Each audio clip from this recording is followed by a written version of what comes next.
Ed Mortorch here, and I am back to talk about Doctor Who Season 1, Episode 2, and my thoughts on this episode. I mean, I am pretty bloody shocked. And I can't believe I'm about to say this, because, again, I never thought this would happen. This is the best episode of Doctor Who I have seen in a long time. The plot was amazing. The villain was actually interesting. The acting was on point.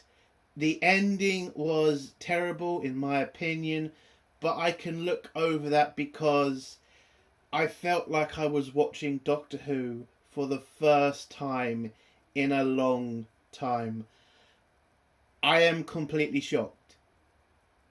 Where the fuck has this sort of writing, has this sort of directing been? I can't believe it. I loved it. I enjoyed it. I'm just shocked. I seriously am. Listen, last episode was total shit. It really was. This episode, I was into it. I enjoyed it. It didn't feel like it was shoving shit down my throat. Yes, I would say there's a little bit of an issue with the fact Ruby seems to only have gay friends, because every fucking person she talks about is gay. Her mum, her friends, it's literally like, does she have any straight friends? And I get some asking and say, what, you think it's wrong she has gay friends? No, I'm not saying that. I'm just saying every fucking person she talks about is either gay or trans. It's insane. It really is. And, you know, call me whatever you like, but come on. That's just not reality. But other than that, that's the only thing I'll probably take a shot at. And the ending, because that ending really did ruin the episode for me, but I'm still going to say it. It was just a fantastic episode. And I will give massive credit to Russell T Davies on this. It was written fantastically. I mean, it gave you a serious question to think about. A world without music, how would that work? And it was just amazing to think about. That's what Doctor Who should do. It should give you an interesting plot, a fucking villain that you hate, but they're so good. How have we not been getting this? Why the hell wasn't this sort of writing done in David Tennant's Return episodes? I just don't understand how this can be the best episode, but those episodes were total shit. Oh my god. And I got to give Ncuti Gatwa a lot of fucking credit for this episode. He felt like the fucking Doctor. In this episode, he did. I've got nothing against anything he did in this episode. He felt like the Doctor. He acted like the Doctor. It felt like I was watching, and I will say this, David Tennant. That was the level I'm putting him at for this one episode. I don't know what we have in the future. I don't. It's probably going to turn shit. But this episode, it was just great. I can't believe I said that.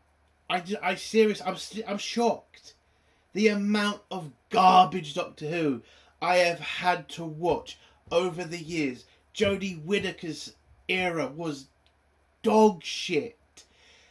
And the Christmas episode wasn't great. And David Tennant's episodes were shit.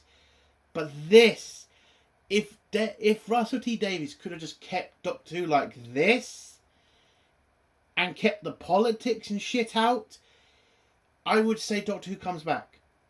This is all we've asked for. Just a fun episode with an interesting bad guy and an interesting plot. That's all we've asked for. We've not asked for you to ban people. We've not asked for you to make it all white people. And we've not asked you not to have gay people in it. All we've literally asked, as Doctor Who fans who are pissed off, is to respect the law and make interesting episodes. That's all we've asked. And I don't know if we're going to get episodes like this again, but I have to give credit where credit is due. And this episode was amazing. It really felt like I was watching Doctor Who. Not a rip-off. Not some garbage political left-wing dog shit. It just felt like a Doctor Who episode. And that is what you should have been doing ages ago. So what would I give this episode out of 10? I'm giving it a 10. I'm giving it a 10. I will probably watch this episode again. And the bad guy. It's a trans character. Couldn't give a shit. The pronoun thing, it did piss me off a bit. And I'm not going to call him a woman, okay? So if you're thinking I'm going to go that far, I'm going as far as I'm going to go with that. He was very fucking good as the Maestro. I think he's the best villain we've had for a very long time. And it's a new villain. It's not something that's just been, taken out from the past and given a new fucking coat. It's a new bad guy. I know he's got connections with other bad guys, but it's a new character, and I loved it. Okay, he's interesting. He's terrifying at some points. Not terrifying for Doctor Who, but he's a bad guy you want to hate. He's a bad guy who actually feels like he's a threat. And when you put the Doctor in that position where he is scared, you need to make sure the bad guy is up to that standard. And I will give again credit to Russell T Davies. He did that. This was an amazing episode.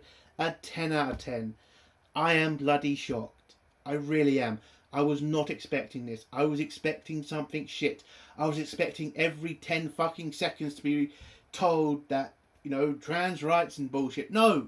It's just a trans actor, a trans person doing an interesting role. I'm fine with that.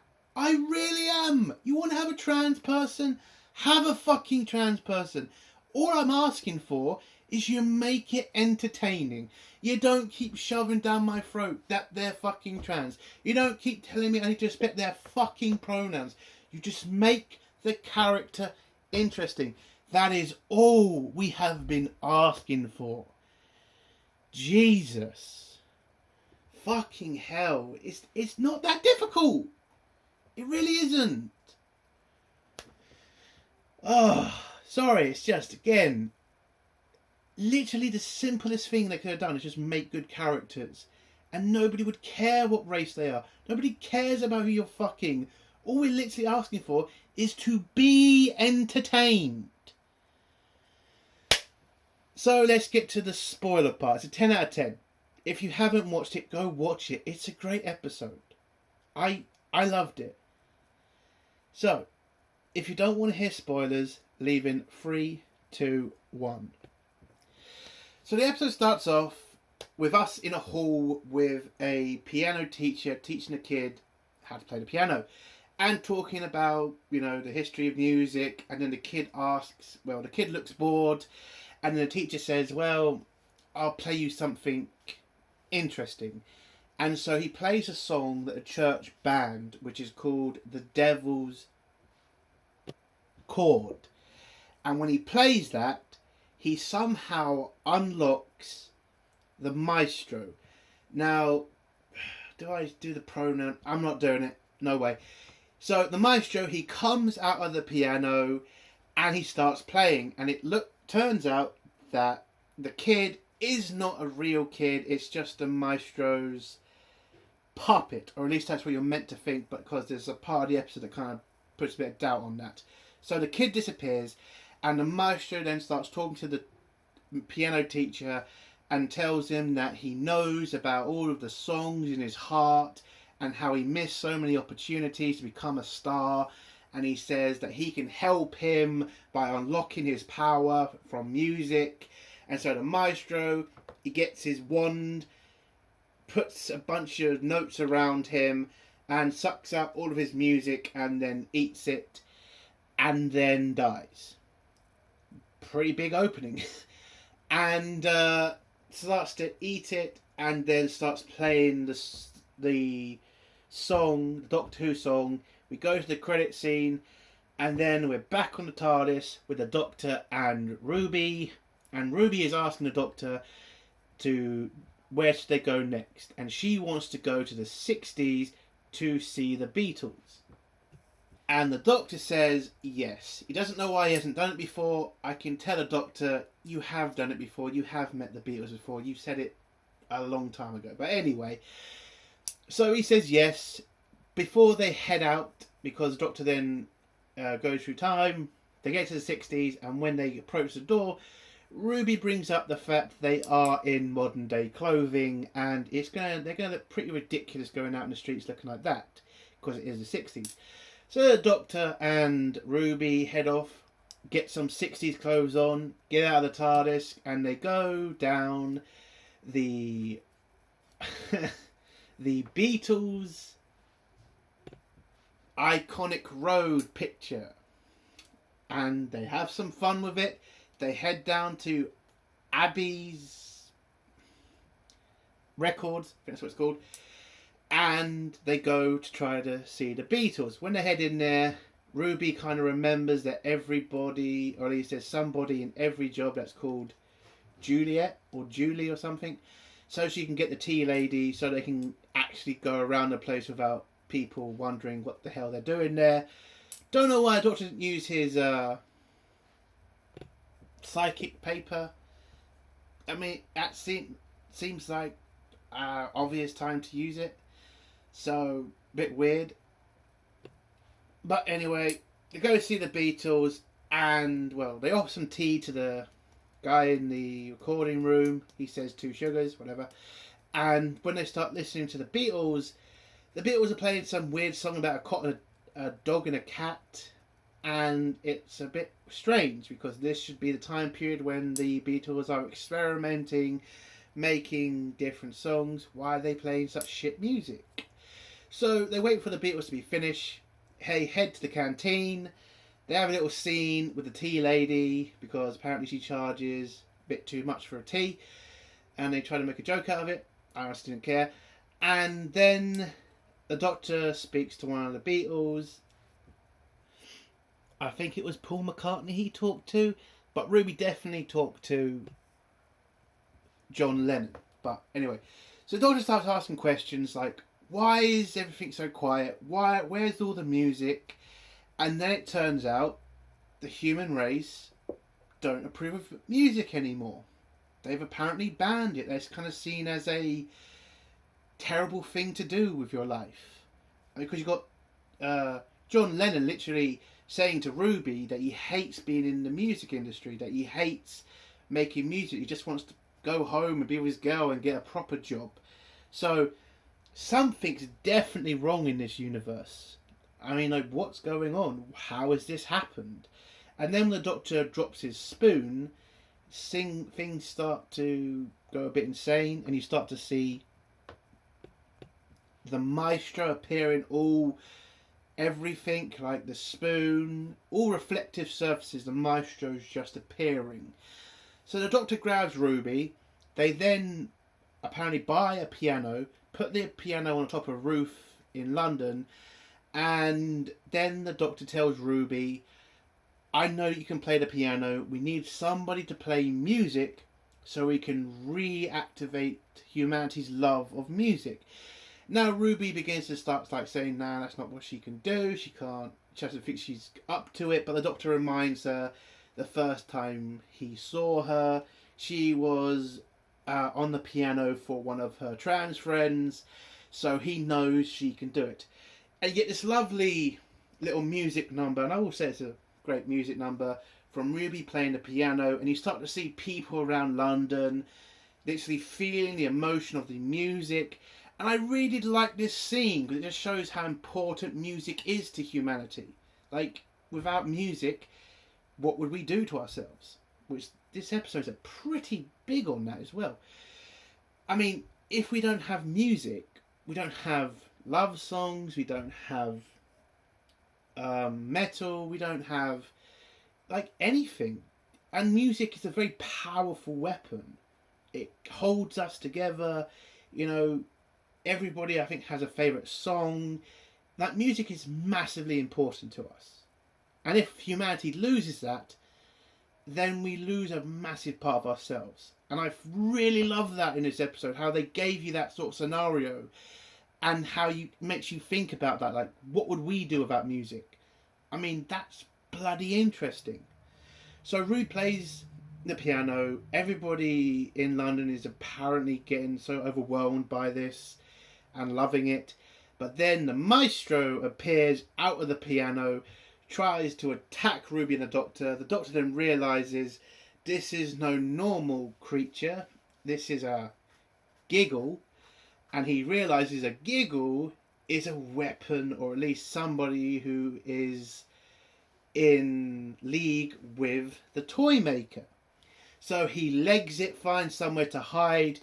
The maestro then chases them. He goes down the rope thing, starts, challenging the Doctor. Who's played that music? Music is his, nobody else's. And the Doctor then realises the only way he can fight him off is by silencing sound. So he uses sonic screwdriver to cancel out sound. That's a massive weapon against the maestro. And what I loved about this scene is when the maestro's trying to break the sound, sing, break things. You then get this amazing scene when she uses her tuning fork, his tuning fork, and puts it in the water and then starts to shake it, and that somehow breaks the Doctor's sonic screwdriver, and then sound returns, and an old woman in London who got inspired by Ruby's music starts playing music, and then the maestro goes over and pretty much kills her, comes out of her piano and uses music to strangle her, I think. And then Ruby starts to kind of panic because the Doctor is very afraid. She starts to deny that any of this is real because, she's from a time period where music is still alive and well. She brings up a couple of music singers, Strictly, had to be mentioned because there's the BBC. And the Doctor has to kind of show her that that doesn't matter, that time fluctuates. And something that happens in the past can affect the future, even if you are from that future. So he takes Ruby back to 2024 to see what happened to London, and when Ruby walks out, London has been completely nuked and destroyed. And Ruby asks about her mother, where would she be? I mean, obviously she's dead. And the Doctor then tells Ruby, without music, humanity would live in fear, humanity wouldn't have hope, they'd just end up fighting each other because of all the anger they have. And it's really interesting. It really is. Without music, could that happen to us? Could we become so angry? Because again, music does calm people down. Music's known to give people hope, and without that, humanity could end up destroying itself. Music is really important, and I loved how this episode just shows that. It was great. So as the Doctor is explaining this, Maestro then appears with a piano, and then the Doctor pretty much challenges him and says, "Who are you? I know that you are one of the toy maker's minions," or whatever. And the Maestro tells him that when the Doctor defeated the toy maker, it released a lot of other people. And he was one of them. And what he wants is to destroy everything in the galaxy, because without people, he can just have the music of death, basically. And that's what he wants. And I think that's really interesting. And the Doctor kind of says this isn't fair. As a, person of the toy maker, he has to give him a chance to fight back. And as there are rules to this apparently, because they're apparently all gods, like the toy maker. The maestro tells the Doctor there's only one way to defeat him, and that is to find the tune. The one tune that can send him back to hell. But, unfortunately, to get that tune, you need to be a musical genius, because the person who released the maestro was apparently a musical genius, because he found the note to release him, and the maestro doesn't think the Doctor is a genius in the music department. So he doesn't feel as much, well, he's not really as afraid of the Doctor as you'd think. And then he starts playing on his piano. He starts to realise that he can control the TARDIS. The Doctor grabs Ruby, runs back into the TARDIS, realises he hasn't got full control of it, knows the only place they can go to is back to the 60s to fight the maestro there. When they get there, they head back to Abbey Row to figure out a way to find the note to defeat the maestro. They go to the recording studio. The Doctor grabs a guitar and starts figuring out what kind of song he could play. But then Ruby is then grabbed by the maestro. The maestro also traps the Doctor in the room, because he also left his sonic screwdriver in the other part of the recording studio. But the Doctor grabs a chair, throws it through a window, goes through the window, chases down Ruby, gets pulled into a hall where the maestro holds her up using his music, and then starts to taunt the Doctor, pretty much reminding him he can't beat him. But then something weird happens with Ruby. Ruby starts singing a Christmas song, and then the maestro starts to say some very strange things, like a person of significance has given Ruby powers or something, or was that person there on the night she was left at the church. So it looks like Ruby has powers inside her, which is actually really interesting, because when it starts snowing where they are, it starts to rip into the maestro's music symbols, and it starts to tear them apart, and then it releases Ruby. The Doctor runs over, grabs her, and saves her from hitting the floor. And again, the maestro is trying to figure out, like, how does Ruby have these powers? Was the person who seems to be the main bad guy of this series involved with her conception, or whatever he was talking about? Then the Doctor grabs a piano. It's a important piano because it's where the Beatles recorded a lot of their songs. Turns out the Doctor also went on adventures with the person who created or made that piano, or owned that piano, don't really know, and said that this piano has so much power, or so much music power inside it, that this could be enough to send the maestro back to hell. And then the maestro and the Doctor have a music battle. Now, when I heard music battle, I was going to say, oh, it's going to be some cringy shit, isn't it?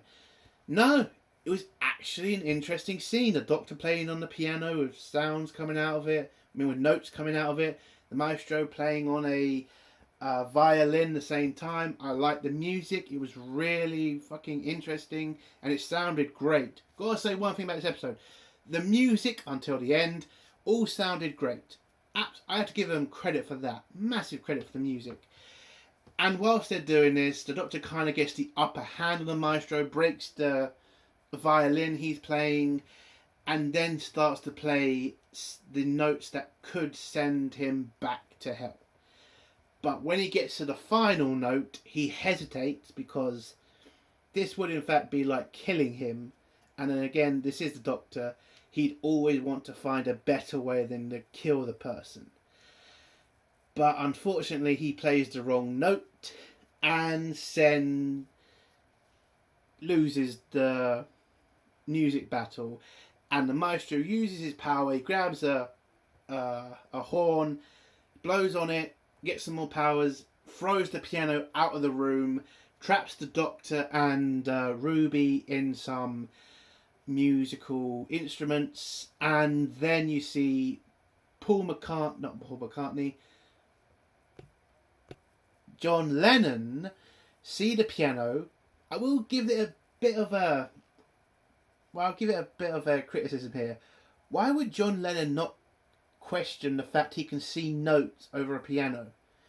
That did look a bit weird. I kind of wish it was kind of a more of like John Lennon saw the piano and he started to get a feeling of like he wanted to play the piano, and then you could have had Paul McCartney also come over and they then like start playing their original songs, like pick one at random. Maybe it was too much, who knows. But I wish it had been that. I don't like the, having the cymbals on the piano thing. It looked a bit ridiculous. And the fact they're both not questioning it, it's kind of weird. But Paul McCartney and John Lennon, they have a lot of musical power and they are definitely musical geniuses. So they're able to find the note that traps the maestro.